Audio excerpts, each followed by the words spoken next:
Right, today we're going to talk about area with an unknown side. We already know that area equals length times width, but today I'm going to tell you about past, which means that when you were given the perimeter, you're going to add, subtract, and divide by 2. Let's make that make a little bit more sense here. So we know that, again, area equals length times width, and we're saying that when you're given the perimeter, you're going to add, subtract, and divide by 2. We're going to take some notes. And let's say we have a rectangle whose one side is 10 and the perimeter is 60. Well, if we know our properties of a rectangle, we know that adjacent sides are equal, so that 10, if you push that wall over to the side, that other side would be 10 as well.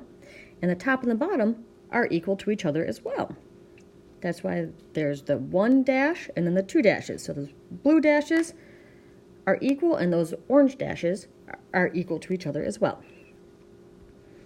So that 10 and 10, and then that top and bottom are equal to each other.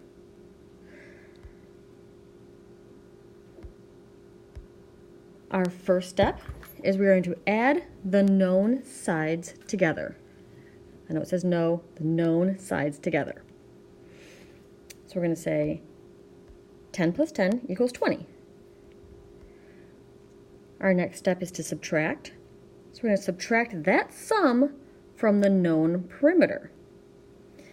In this case, we're going to take that perimeter, which is 60, and we're going to subtract that sum, which we just figured out. So we're going to take away those two sides that we already know, minus 20 equals 40. So essentially, we just cut off 2 of those sides.